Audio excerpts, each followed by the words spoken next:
Hello and great welcome. This is educator Kavita. तो आज हम स्टार्ट कर रहे हैं बहुत ही इम्पोर्टेंट सेशन को, जिसमें मैं आपको करवाऊंगी अनुच्छेद याद करने की ट्रिक। और अनुच्छेद क्या होते हैं? आर्टिकल्स होते हैं। इसको बहुत ही इजी ट्रिक से हम याद करेंगे। देखिए, अनुच्छेद होते हैं आर्टिकल्स। तो सबसे पहले हम स्टार्ट करते हैं। सबसे पहले है हमारे पास अनुच्छेद 52 यानी अनुच्छेद 52 के अंदर किसका जिक्र किया हुआ है, यानी ये संविधान के अंदर जो हमारे आर्टिकल्स होते हैं उनके बारे में हम पढ़ रहे हैं। तो 52 अनुच्छेद जो है ये हमें बताता है राष्ट्रपति के बारे में। और राष्ट्रपति जो होते हैं ये होते हैं फर्स्ट सिटीजन ऑफ इंडिया, यानी भारत के पहले जो नागरिक है वो कौन होते हैं? राष्ट्रपति होते हैं। तो फर्स्ट सिटीजन ऑफ इंडिया की बात की जाए तो वो होते हैं राष्ट्रपति। और करंटली हमारे जो राष्ट्रपति जी हैं वो हैं श्री राम नाथ कोविंद जी। ओके, नेक्स्ट अब देखिए, अब नेक्स्ट जो हम ट्रिक करते हैं लर्न करने की, सबसे पहले हमने देखा कि 52 आर्टिकल है। उसके बाद 5 में 1 जोड़ेंगे आ जाएगा 6, और 2 में 1 जोड़ेंगे आ जाएगा 3। तो इट मीन्स हमारे पास हो गया आर्टिकल 63। और अनुच्छेद 63 जो है ये हमें बताता है किसके पोस्ट के बारे में? देश में एक क्या होंगे? उपराष्ट्रपति। जैसे आर्टिकल 52 में बताया गया कि देश के अंदर राष्ट्रपति होंगे, उसी तरह से अनुच्छेद 63 ये बताता है कि देश के अंदर एक उपराष्ट्रपति होंगे। और करंटली हमारे जो उपराष्ट्रपति हैं वो हैं श्री वेंकैया नायडू जी। वेंकैया नायडू हैं करंटली हमारे वाइस प्रेसिडेंट। ओके, इसी तरह से देखिए, नेक्स्ट हमने जोड़ा 6 में एक जोड़ा, यानी 6 में एक जोड़ा तो 7 आ गया, 3 में एक जोड़ा तो 4 आ गया। इट मीन्स जो अनुच्छेद 74 है ये बताता है हमें, जो इसमें बताया हुआ है कि प्रधानमंत्री को सलाह देने के लिए एक मंत्री परिषद होती है। मंत्री परिषद का मतलब होता है काउंसिल ऑफ मिनिस्टर्स, यानी काउंसिल ऑफ मिनिस्टर्स जो हैं। और इसके साथ ही जो काउंसिल ऑफ मिनिस्टर है यानी मंत्री परिषद है उसका प्रधान होता है प्रधानमंत्री। तो इट मीन्स ये जो आर्टिकल 74 है ये हमें प्रधानमंत्री जी के बारे में बता रहा है। और करंटली हमारे जो प्राइम मिनिस्टर हैं उनका नाम है श्री नरेंद्र मोदी। तो होप सो ये तीनों आर्टिकल्स आपको याद हो गए होंगे। फिर से हम रिकॉल करते हैं। अनुच्छेद 52 ये बताता है कि देश के अंदर एक राष्ट्रपति होंगे, और जो राष्ट्रपति महामहिम जी होते हैं वो होते हैं फर्स्ट सिटीजन, यानी देश के पहले नागरिक। और इनका जो भी एक हम कह सकते हैं कि इनकी कुर्सी कभी भी खाली नहीं रहनी चाहिए, यानी फर्स्ट सिटीजन हमेशा ही रहते हैं। और जैसे ही इनका डेजिग्नेशन यानी 5 साल पूरे होते हैं तो उनसे पहले ही कोई मतलब इलेक्शन जो होता है वो कंडक्ट करवा दिया जाता है। तो करंटली हमने देखा श्री रामनाथ कोविंद जी हैं राष्ट्रपति। अनुच्छेद 63 जो है 52 में 1 ऐड किया 63 आ गया। तो ये बताता है देश में उपराष्ट्रपति के बारे में। और करंटली हमारे जो वाइस प्रेसिडेंट है वो है श्री वेंकैया नायडू। और जो है जो हमारी राज्यसभा होती है राज्यसभा के सभापति होते हैं।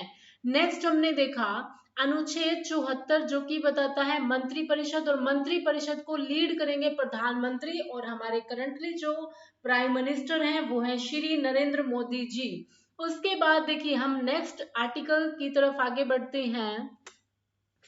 उसके बाद देखिए नेक्स्ट इज, सबसे पहले है हमारे यहाँ पर सरला। तो सरला के अंदर क्या है? देखिए आर्टिकल 79 है यहाँ पर। अनुच्छेद जो हम कह सकते हैं 69 है। 79 हो जाएगा 79 है 79। देन र से हो जाएगा यहाँ पे आर्टिकल 80, एंड ल से हो जाएगा 81। तो र से सबसे पहले स से होता है संसद। संसद जिसको हम बोलते हैं पार्लियामेंट। तो पार्लियामेंट में कौन कौन से 3 पार्ट होते हैं? पार्लियामेंट के अंदर होते हैं लोकसभा होती है, राज्यसभा होती है और इसके साथ साथ होते हैं प्रेसिडेंट, लोकसभा, राज्यसभा और राष्ट्रपति जी। इन तीनों को ही कंप्राइज करके, मतलब इन तीनों को ही मिलाकर हम बोलते हैं एक तरह से हमारी जो पार्लियामेंट होती है, यानी तीन सेगमेंट्स, तीन पार्ट हैं ये। अब देखिए र से हो जाएगा कि जो आर्टिकल 80 है वो हमें राज्यसभा के बारे में बता रहा है, एंड जो आर्टिकल 81 है वो लोकसभा के बारे में बताता है। तो ये सरला, ये वर्ड ऐसा है जिसके अंदर आपके तीनों आर्टिकल, यानी आर्टिकल 79, आर्टिकल 80 एंड आर्टिकल 81 जो है वो आ गए हैं। तो इसी तरह से देखिए यहाँ पे मैं लिख देती हूँ अनुच्छेद, अलग से यहाँ पे बना देती हूँ। अनुच्छेद जो 79 है ये हमें बताता है देश के अंदर एक संसद होगी, यानी पार्लियामेंट, और पार्लियामेंट के होते हैं तीन सेगमेंट। इन तीनों को कंप्राइज करके हम बोलते हैं संसद। कौन कौन सी? लोकसभा, राज्यसभा और राष्ट्रपति। अब देखिए नेक्स्ट है आर्टिकल 79। 79 के बाद नेक्स्ट वन हम जोड़ रहे हैं, तो यहाँ पर हो गया 80, वन जोड़ा तो यहाँ पर हो गया 80, और 80 आर्टिकल हमें बताता है राज्यसभा के बारे में। राज्यसभा जिसको हम बोलते हैं अपर हाउस भी बोलते हैं, जिसमें मिनिमम एज जो होती है वो होती है 30 साल एमपी बनने की। नेक्स्ट अनुच्छेद 80 के अंदर हमने वन जोड़ा तो ये हो गया 81, और अनुच्छेद 81 जो है ये हमें बताता है लोकसभा के बारे में, और लोकसभा को हम बोलते हैं लोअर हाउस, लोअर हाउस भी बोलते हैं। और लोकसभा का एमपी बनने की जो मिनिमम एज है वो होती है 25 साल, तो ये काफी इंपॉर्टेंट है। राष्ट्रपति बनने के लिए जो मिनिमम एज होती है वो होती है 35 साल, या उपराष्ट्रपति बनने की भी जो मिनिमम एज होती है वो भी होती है 35 साल। तो देखिए हमने इन तीनों सेगमेंट को देखा, तीनों आर्टिकल्स को देखा। अब इसी तरह से जैसे सेंटर में संसद है, यानी सेंटर में संसद है, उसी तरह से स्टेट्स के अंदर क्या होती है, यहाँ पर हम देखेंगे जैसे देश में संसद है वैसे ही यहाँ पर होती है विधान मंडल। यहाँ पर होता है विधान मंडल, जिसको हम बोलते हैं लेजिस्लेचर, इंग्लिश में बोलेंगे लेजिस्लेचर हम बोलेंगे, और इसके भी टू पार्ट्स हो जाएंगे। बाई कैमिरल होती है। बाई कैमिरल का मतलब क्या होता है? बाई कैमिरल का मतलब होता है द्विसदनीय। हर जगह पे नहीं होती, 6 ऐसी स्टेट्स हैं जहां पर आपको द्विसदन मिलेंगे। द्विसदन का मतलब होता है जहां पर आपको विधान परिषद भी मिलेगी और विधान सभा भी मिलेगी। तो अनुच्छेद देखिए कैसे लर्न करेंगे। 79 जो है इसको कैसे करेंगे, पहले हमने 1 लिखा, ओके, फिर हमने 7 में से एक लेस किया, 7 में से एक लेस किया तो 6 आ गया। फिर हमने 9 में से एक लेस किया तो 8 आ गया। 9 में से एक कम किया तो 8 आ गया। तो हमारे पास बन गया आर्टिकल 168। आर्टिकल 168 जो है हमें बताता है विधान मंडल के बारे में, यानी लेजिस्लेचर के बारे में। जैसे 79 आर्टिकल जो है संसद के बारे में बता रहा था, आर्टिकल 168 जो है ये विधान मंडल के बारे में बताता है। जैसे देश में राज्यसभा होती है वैसे ही कुल 6 ऐसी स्टेट्स हैं जहां पर होती है विधान परिषद, जहां पर होती है विधान परिषद। 168 है तो 1 जोड़ देंगे, 1 जोड़ देंगे, ऐड करेंगे तो 169 हो गया। तो यहाँ पर देखिए ये होता है विधान परिषद। विधान परिषद हर एक स्टेट में नहीं है, तो विधान परिषद को इंग्लिश में बोलते हैं लेजिस्लेटिव, हम कहेंगे लेजिस्लेटिव काउंसिल। जी हाँ, मैं यहाँ पे लिख देती हूँ, विधान परिषद को बोलते हैं लेजिस्लेटिव काउंसिल होती है, जो कि एक तरह से हम कह सकते हैं कि जो समाज में कुछ ऐसे पर्सन हो कुछ अलग हटके, जैसे राज्यसभा में जाते हैं वैसे ही सेम यहाँ पे भी कुछ प्रोसीजर होता है। और कुल जो 6 स्टेट्स है विधान परिषद जहाँ पे है, उच्च सदन जो है ये कौन कौन सी है, देखिए यूपी है, बिहार है, इसके साथ साथ महाराष्ट्र है, महाराष्ट्र जिसके सीएम है उद्धव ठाकरे, और इसके साथ साथ कर्नाटका है, कर्नाटका में न्यू सीएम अपॉइंट हुए हैं, न्यू सीएम चुने गए हैं। ओके, नेक्स्ट इसके बाद है आंध्र प्रदेश हो गया। आंध्र प्रदेश वो स्टेट जो कि सबसे पहले बना था, इंडिया में सबसे पहले बनने वाली स्टेट ही आंध्र प्रदेश थी। और इसके बाद है तेलंगाना। तेलंगाना वो स्टेट जो सबसे लास्ट में बना था और ये अलग होके बना था आंध्र प्रदेश से। तो टोटल हमारे पास यूपी हो गया, बिहार हो गया, महाराष्ट्र हो गया, कर्नाटका हो गया, आंध्र प्रदेश हो गया, तेलंगाना हो गया। ये टोटल 6 स्टेट्स हैं। इससे पहले जम्मू एंड कश्मीर के अंदर भी था, बट आर्टिकल 370 जो है, यानी अनुच्छेद 370 जो है, ये अबॉलिश हो गया है, कानूनी रूप से खत्म हो गया है। तो कहीं ना कहीं जो ये जो विधान परिषद थी जम्मू और कश्मीर में, वो भी वहां पे खत्म हो गया है। तो करंटली मैं आपको बता रही हूँ 6 ऐसी स्टेट्स जहां पर आपको लेजिस्लेटिव काउंसिल विधान परिषद मिलेगी। ओके, नेक्स्ट हम बढ़ते हैं 169 में। जब हम 1 ऐड करेंगे तो हमारे पास आ जाता है अनुच्छेद 170। अनुच्छेद 170 हमें बताता है किसके बारे में? विधान सभा के बारे में, लेजिस्लेटिव असेंबली के बारे में।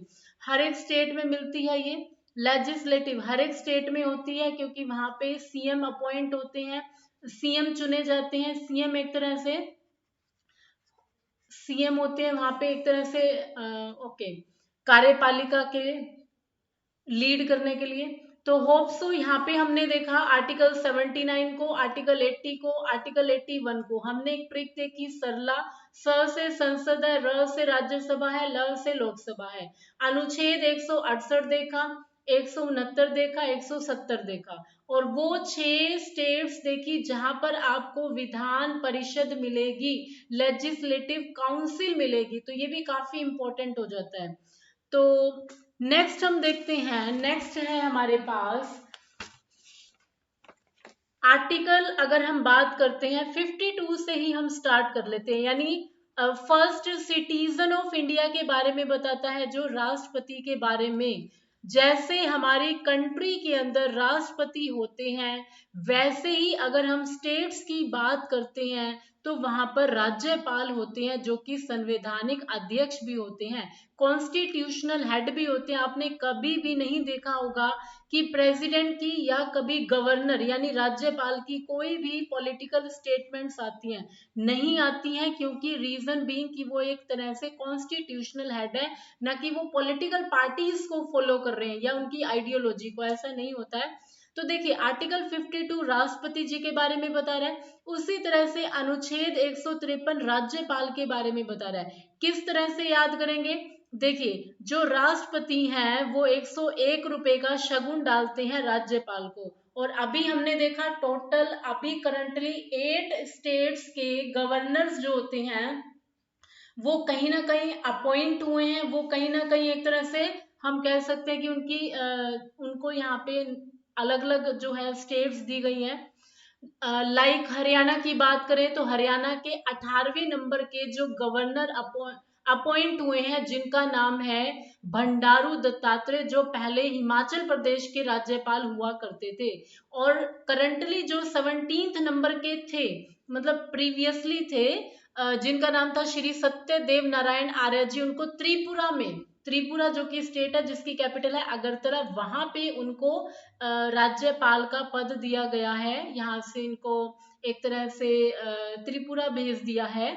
तो देखिए सबसे पहले हमने देखा आर्टिकल 52 राष्ट्रपति के बारे में बताता है, हमने 101 का शगुन डाला तो हमारे पास आ गया 153। किस तरह से होगा? देखिए 52 इसके अंदर ऐड कीजिए, प्लस कीजिए 2 और 1 हो गया 3 और 5 और ये 1 हो गया। तो 153 जो है ये राज्यपाल के बारे में बताता है। 52 में 1 जोड़ दीजिए, 52 में 1 जोड़ेंगे तो आ गया हमारे पास आर्टिकल यानी अनुच्छेद 53, और ये बताता है शक्तियों के बारे में, यानी राष्ट्रपति की क्या क्या शक्तियां हैं, यानी एक तरह से कार्यपालिका जो एग्जीक्यूटिव पावर्स होती है उसका हेड होता है, हेड होते हैं हमारे महामहिम जी। एग्जीक्यूटिव यानी शक्तियां क्या क्या है राष्ट्रपति की।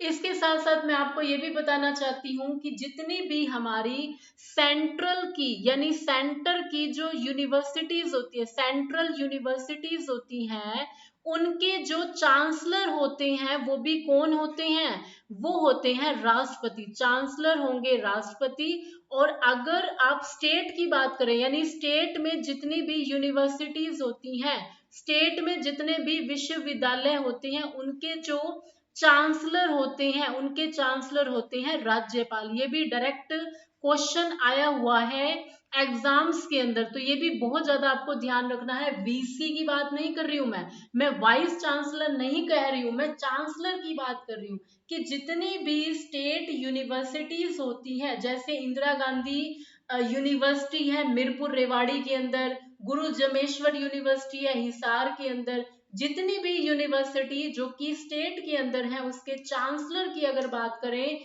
तो वो होते हैं राज्यपाल राज्य के केस में। और अगर कोई सेंट्रल यूनिवर्सिटी है तो उसके चांसलर होते हैं राष्ट्रपति। जैसे मैं कहूँ कि दिल्ली यूनिवर्सिटी जो है, मुझे ये पूछना है कि दिल्ली यूनिवर्सिटी के चांसलर कौन है, तो दिल्ली यूनिवर्सिटी यानी दिल्ली यूनिवर्सिटी के चांसलर हैं जो महामहिम राष्ट्रपति जी हैं, तो वो हो जाते हैं चांसलर। ये काफी इंपॉर्टेंट है, चीजें ध्यान रखनी है। वाइस चांसलर जो होते हैं, वीसीज जो होते हैं, वो अलग अलग होते हैं।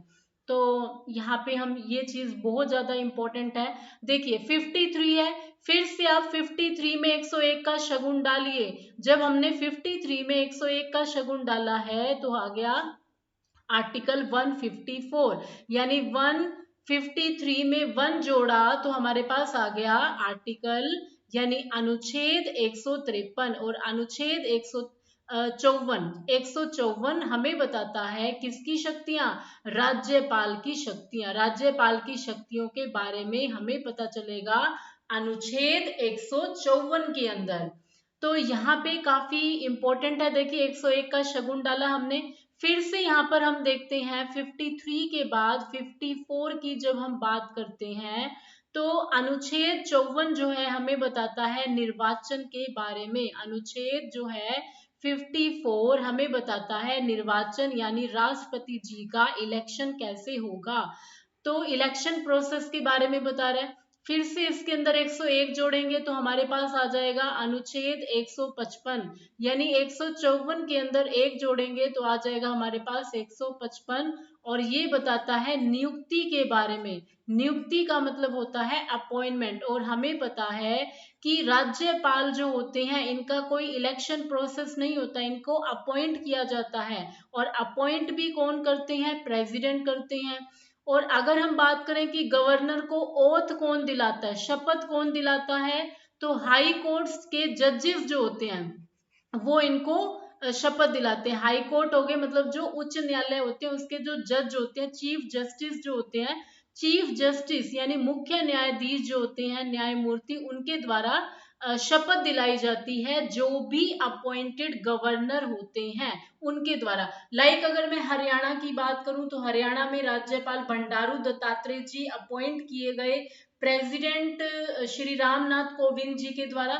और इनको जो शपथ है, इनको ओथ कौन दिलाएगा, इनको ओथ दिलाएंगे जो चंडीगढ़ यानी हरियाणा और पंजाब हाई कोर्ट के जो चीफ जस्टिस हैं न्यायमूर्ति रवि झा, वो इनको शपथ दिलाएंगे।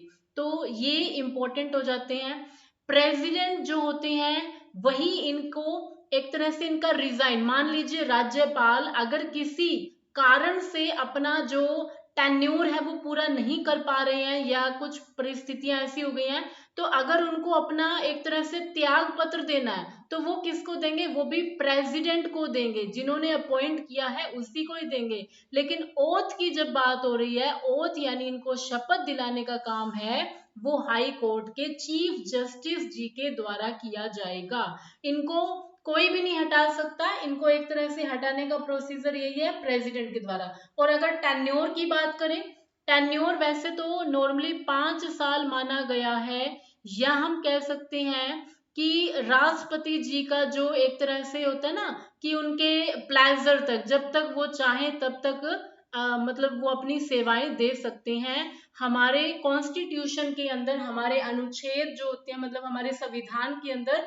इस तरह का कोई भी प्रोविजन नहीं किया गया है कि इतना टाइमिंग होगा। जबकि राष्ट्रपति जी का तो बताया हुआ है, राष्ट्रपति जी का तो इलेक्शन का प्रोसीजर भी है।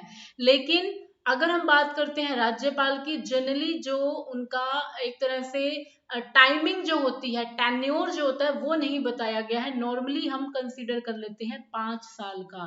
तो जिस तरह से देखिए केंद्र के अंदर राष्ट्रपति होते हैं, वैसे ही राज्य में राज्यपाल होते हैं। और इसके अलावा जो गवर्नर होते हैं वो एक से ज्यादा स्टेट के भी एक तरह से ड्यूटीज को वो निभा सकते हैं। कहने का मतलब है कि एक से ज्यादा स्टेट्स के भी राज्यपाल वो बन सकते हैं।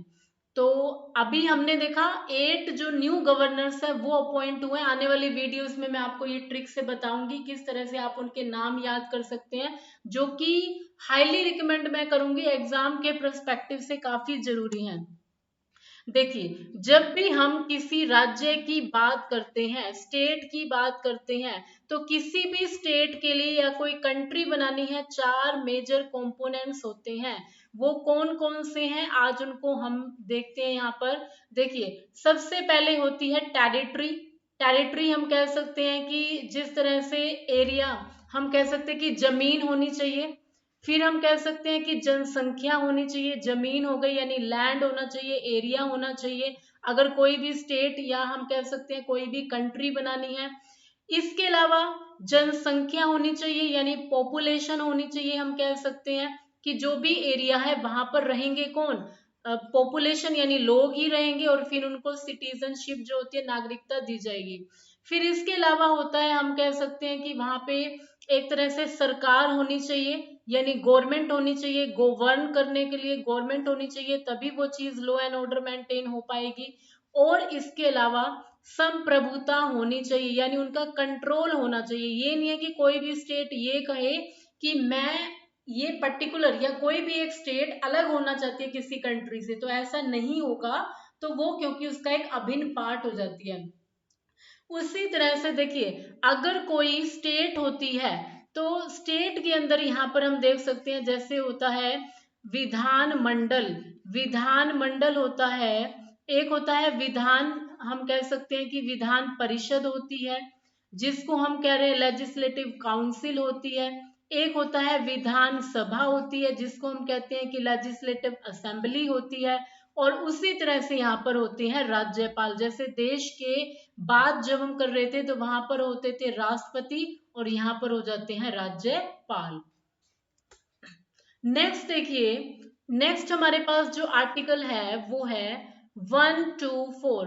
1 2 का 4 यानी अनिल कपूर जी का जो गाना है 1 2 का 4, वो आप याद कर सकते हैं कि एक गाना आया था 1 2 का 4 4 2 का 1। तो वहां से आर्टिकल पता लग रहा है कि देश के अंदर एक एपेक्स कोर्ट होगा, यानी सुप्रीम कोर्ट हम बोलते हैं जिसको, कि देश के अंदर एक सर्वोच्च न्यायालय होगा। और जो कि हमारा है दिल्ली के अंदर, न्यू दिल्ली के अंदर है, तिलक मार्ग के अंदर सर्वोच्च न्यायालय। और यहाँ पर देखिए 1 2 का 4 यानी 1 2 4 जो है ये सुप्रीम कोर्ट के बारे में हमें बताता है। और इसी तरह से आर्टिकल 214 जो है, आर्टिकल 214 हमने कुछ नहीं किया, हमने इन डिजिट्स को जस्ट इंटरचेंज किया है। 1 2 था, इसको चेंज कर दिया, 214 किया है। तो आर्टिकल 214 क्या बताता है, हाई कोर्ट्स के बारे में, कि देश के अंदर उच्च न्यायालय होंगे, हाई कोर्ट्स के बारे में बताता है। और इंडिया के अंदर कितने हाई कोर्ट्स हैं ये काफी इंपॉर्टेंट है। इंडिया के अंदर टोटल 25 हाई कोर्ट्स हैं। देखिए कायदे से हर एक स्टेट का अपना हाई कोर्ट होना चाहिए, लेकिन हर एक स्टेट का नहीं है, क्योंकि जिन स्टेट्स के अंदर कम केसेस आते हैं या ऐसी यूटीज जहाँ पे केसेस इतने ज्यादा नहीं है, वो शेयरिंग भी करते हैं, यानी हाई कोर्ट जो है वहां पे 2 स्टेट्स एक हाई कोर्ट में भी काम कर लेते हैं। जैसे कि मैं आपको हरियाणा और पंजाब वाला एग्जांपल दे सकती हूँ कि यहाँ पे एक ही हाई कोर्ट है। और भी बहुत सारे ऐसे स्टेट्स हैं, ऐसे यूटीज हैं। और यूटीज की जब बात आती है तो दिल्ली एकमात्र ऐसा यूटी है जिसका खुद का एक हाई कोर्ट है, यानी दिल्ली का हाई कोर्ट है और दिल्ली के अंदर सुप्रीम कोर्ट भी मिलेगा। तो हमने देखा आर्टिकल 124 एपेक्स कोर्ट सर्वोच्च न्यायालय के अंदर बताता है। सर्वोच्च न्यायालय की जो रिटायरमेंट की एज है चीफ जस्टिस की, चीफ जस्टिस ऑफ इंडिया की, या यहाँ पे जो जजेस रिटायर होते हैं वो होते हैं 65 की एज में। और अगर हाई कोर्ट के जजेस हैं, हाई कोर्ट के चीफ जस्टिस है, उनकी जो रिटायरमेंट की एज है वो होती है 62 ईयर्स। ये भी काफी इंपॉर्टेंट पर्सपेक्टिव है।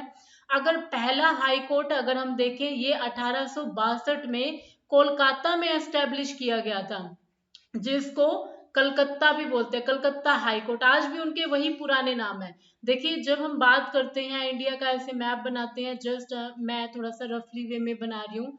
तो यहाँ पर देखिए, यहाँ पर टोटल 3 हाई कोर्ट है। एक है कलकत्ता हाई कोर्ट, एक है मद्रास हाई कोर्ट और एक है बॉम्बे हाई कोर्ट। ये 3 हाई कोर्ट जो बने थे ये साथ में बने थे, कुछ ही महीनों का डिफरेंस है, लेकिन जो सबसे पहले बना था वो था कलकत्ता हाई कोर्ट, तो 1862 के अंदर बना था। और 25वां हाई कोर्ट जो था वो था अमरावती के अंदर, जो कि आंध्र प्रदेश की कैपिटल है। वैसे आंध्र प्रदेश की 3 कैपिटल है, अमरावती है, कुर्नूल है, विशाखापट्टनम है। तो 25वां हाई कोर्ट जो है ये अमरावती के अंदर 1 जनवरी 2000 हम कह सकते हैं कि 21 के अंदर यहाँ पर ये बना था। 1 जनवरी 2019 को, यहाँ पे मैं लिख देती हूँ डेट, अमरावती में बना था 1 जनवरी 2019 को। यहाँ पे 25वां हाई कोर्ट जो है वो बनाया गया था। तो काफी इंपॉर्टेंट पॉइंट है। पहला हाई कोर्ट हमने देखा कलकत्ता के अंदर। नेक्स्ट हम देखते हैं आर्टिकल 123। देखिए 123 आर्टिकल 123 जो है ये किसके बारे में बताता है? ये बताता है कि राष्ट्रपति जी अध्यादेश ला सकते हैं। अध्यादेश का मतलब क्या होता है? अध्यादेश का मतलब होता है ऑर्डिनेंस।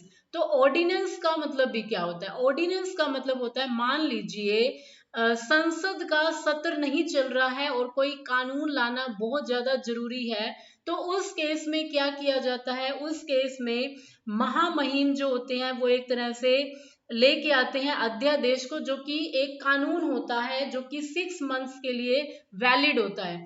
तो देखिए 3 तरह के जो सत्र होते हैं, 3 तरह के जो सेशन होते हैं, संसद के जो सत्र होते हैं वो कौन कौन से होते हैं? हमारे पास 3 तरह के सत्र। सबसे पहले आता है बजट सेशन, यानी बजट जब लाया जाता है बजट सेशन होता है। और दूसरे नंबर पे आता है मॉनसून सेशन होता है, मॉनसून सेशन। बजट सेशन जो होता है ये सबसे लंबा सेशन होता है। देन थर्ड नंबर पे जो सेशन होता है, सत्र जो होता है, वो होता है विंटर सेशन, यानी विंटर सेशन होता है जो कि सबसे छोटा होता है। सबसे बड़ा होता है बजट सेशन, सबसे छोटा होता है winter session, and monsoon session जो होता है इन दोनों के बीच का हो जाता है, यानी थर्ड नंबर पे हो गया। तो देखिए आर्टिकल 123 राष्ट्रपति अध्यादेश ला सकते हैं। अध्यादेश का मतलब होता है ऐसा कानून जो कि लाना जरूरी है क्योंकि सत्र नहीं चल रहा है। तो यहाँ पे एक तरह से कानून लेके आते हैं, कानून बना दिया जाता है, ये वैलिड होता है 6 मंथ्स के लिए। अगर उसको फिर से आपने एक्सटेंड करना है तो उसके लिए जब सत्र होगा, यानी मॉनसून या जो भी सत्र होगा, विंटर सेशन, बजट सेशन, तो उस टाइम उसको कानून बना दिया जाएगा। देन देखिए नेक्स्ट हम देखते हैं आर्टिकल, जैसे 123 है, जो पहले के 2 डिजिट्स है इनको इंटरचेंज कर दीजिए 213, यानी आर्टिकल 213। ये भी अध्यादेश से ही रिलेटेड है, लेकिन अध्यादेश यहाँ पर राज्यपाल लेकर आएंगे, यानी गवर्नर लेकर आएंगे, और गवर्नर जो होते हैं ये लेके आते हैं राज्य के केस में। अध्यादेश मैंने आपको बताया, अध्यादेश ऑर्डिनेंस इसको इंग्लिश में बोलते हैं।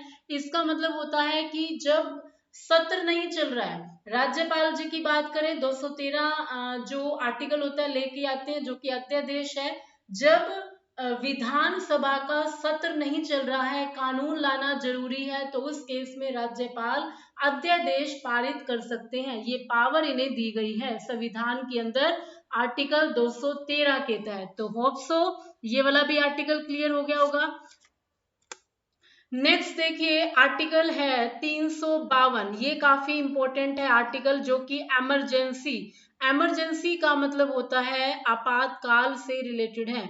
352 ये बताता है नेशनल इमरजेंसी के बारे में। नेशनल इमरजेंसी का मतलब होता है राष्ट्रीय आपातकाल के बारे में बताता है। और हमारी कंट्री में कुल 3 बार नेशनल इमरजेंसी लग चुकी है। कब कब लगी है? एक बार लगी थी 1962 में, जब इंडो चाइना वॉर हुआ था, यानी एक तरह से युद्ध हुआ था, इंडो चाइना वॉर हुआ था। एक बार 1962 में, एक बार 1971 में जब इंडिया का पाकिस्तान के साथ वॉर हुआ था। एंड देन एक तरह से इंटरनल इमरजेंसी लगाई गई थी, यानी आंतरिक आपातकाल हम कह सकते हैं।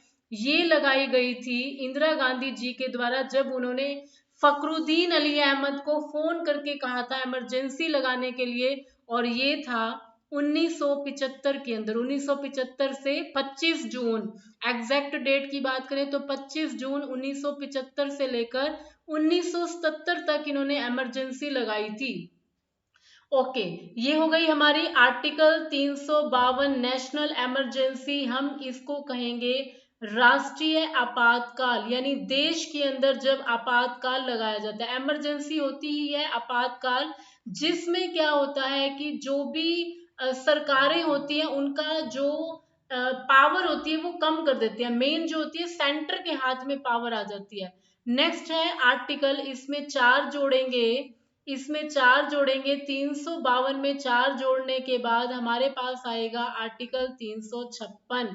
और आर्टिकल 356 बताता है राज्य में राष्ट्रपति शासन को, यानी प्रेसिडेंट रूल को। राज्य में राष्ट्रपति शासन, और ये तब होता है जब राज्य के अंदर मुख्यमंत्री अपनी भूमिका को अच्छे से नहीं निभा रहे हैं। लॉ एंड ऑर्डर जो होता है, यानी कानून व्यवस्था टोटली डिस्टर्ब हो गई है, तो उस केस में आर्टिकल 356 लाया जाता है। तो इसी तरह से देखिए, अगर हम हरियाणा की बात करें तो हरियाणा में भी कुल 3 बार जो राष्ट्रपति शासन होता है, यानी प्रेसिडेंट रूल जो होता है वो लग चुका है। तो यहाँ पर 3 बार टोटल लग चुका है राष्ट्रपति शासन, प्रेसिडेंट रूल जो होता है।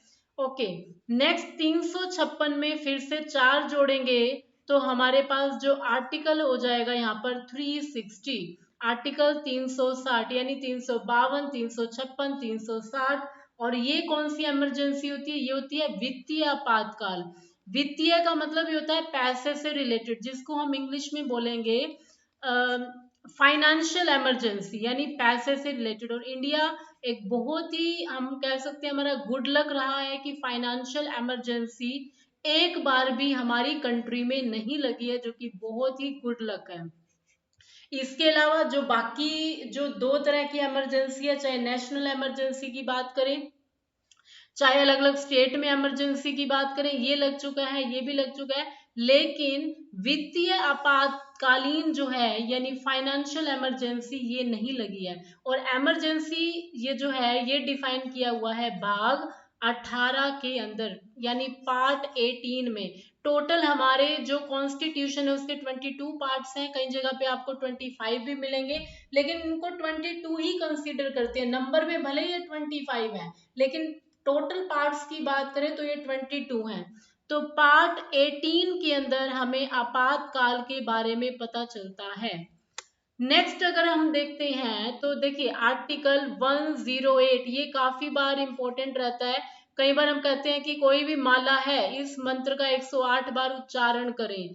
क्यों करें? क्योंकि सभी देवी देवता जो है वो आपके ऊपर प्रसन्न हो जाएंगे। तो इसी से ट्रिक आती है कि संसद का संयुक्त अधिवेशन, यानी ज्वाइंट सेशन की अगर हम बात करते हैं, ज्वाइंट सेशन जो होता है पार्लियामेंट का, वो बुलाया जा सकता है, ज्वाइंट सेशन। और इसको बुलाते कौन है? संयुक्त अधिवेशन, यानी लोकसभा के भी मेंबर होंगे, राज्यसभा के भी मेंबर होंगे। तो संयुक्त अधिवेशन की बात जब हम करते हैं तो ये है आर्टिकल 108 के अंदर।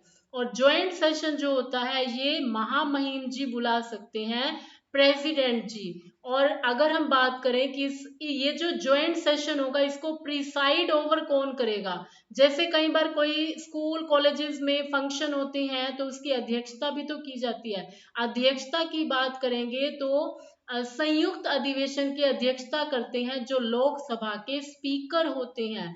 लोकसभा के स्पीकर जो होंगे वो इसको क्या करेंगे, इसकी अध्यक्षता करेंगे, जो ज्वाइंट सेशन होता है लोकसभा स्पीकर। और करंटली अगर हम बात करें लोकसभा के जो स्पीकर हैं वो है ओम बिरला जी। ओम बिरला जो हैं वो लोकसभा के स्पीकर हैं। और इसके अलावा अगर हम बात करें कि 17वीं लोकसभा चल रही है हमारी, 17वीं लोकसभा के इलेक्शंस हुए थे, अभी कंडक्ट हुए थे 2019 के अंदर। और ओम बिरला जी जो हैं ये आते हैं कोटा राजस्थान से। इसके अलावा देखिए 108 में अगर हम 2 ऐड कर देंगे तो हमारे पास आ जाएगा आर्टिकल 110। आर्टिकल 110। और इसको याद करने की ट्रिक है, ये जो 2 हैं इनको अगर आपने ऐड कर दिया तो एम से मनी, एम ओ से क्या बन गया, मनी।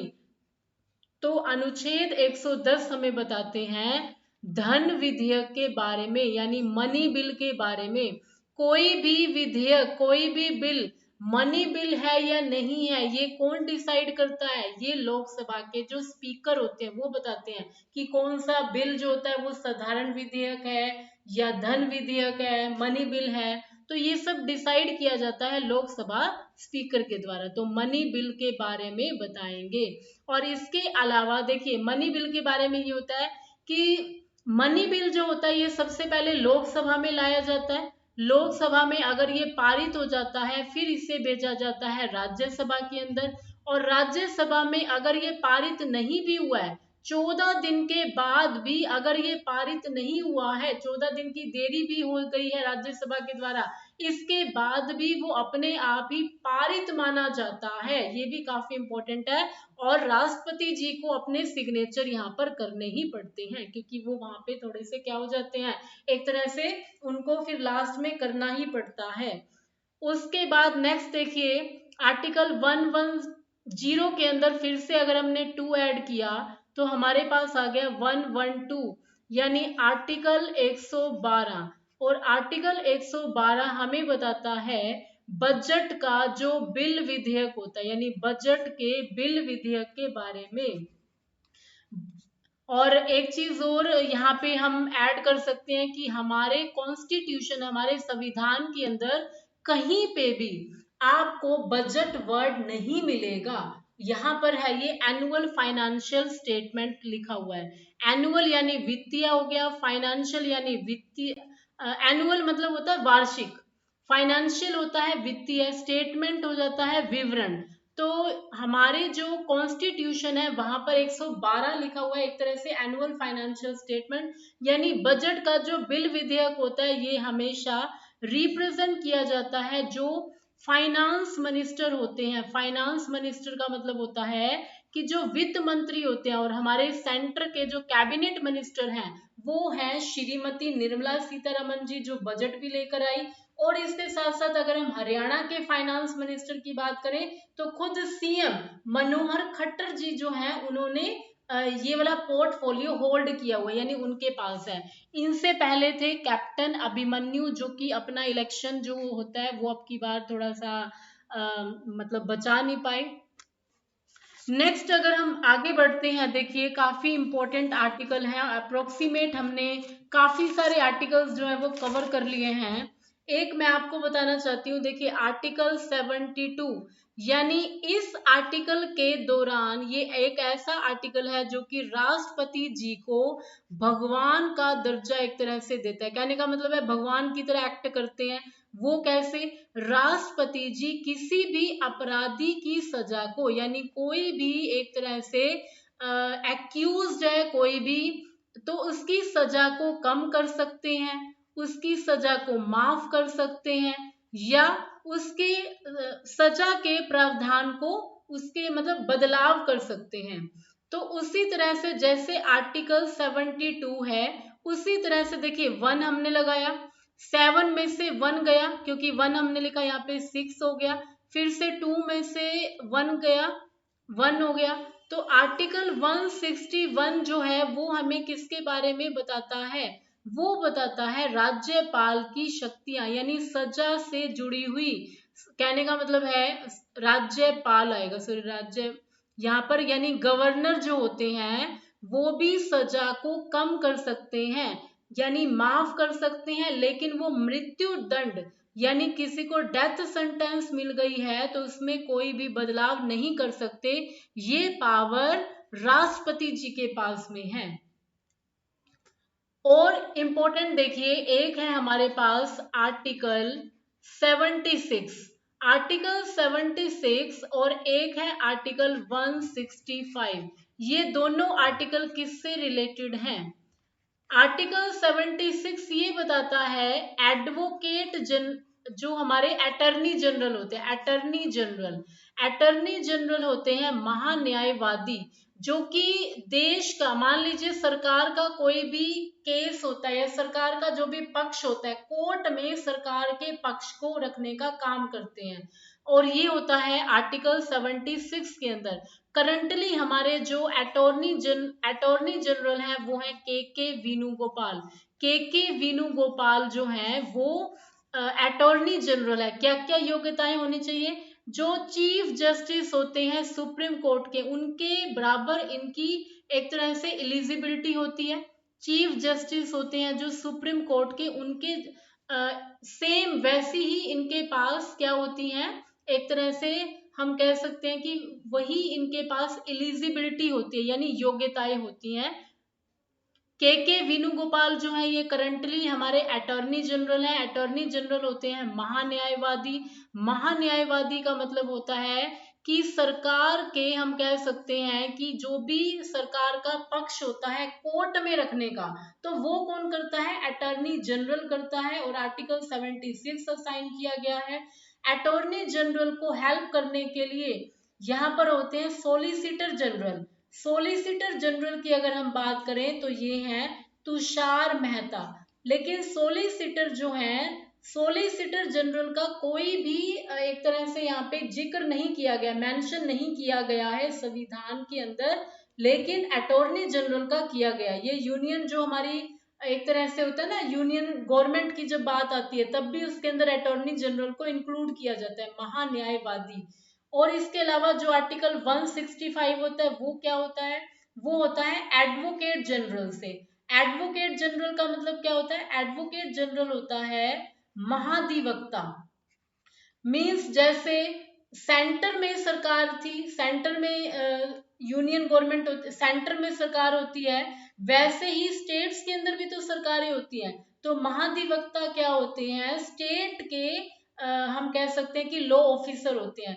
अटॉर्नी जनरल होते हैं first law officer of the country, first law officer, यानी पहले कानून हम कह सकते हैं कि अधिकारी होते हैं अटॉर्नी जनरल। उसी तरह से स्टेट की जब बात आती है तो स्टेट में होते हैं एडवोकेट जनरल।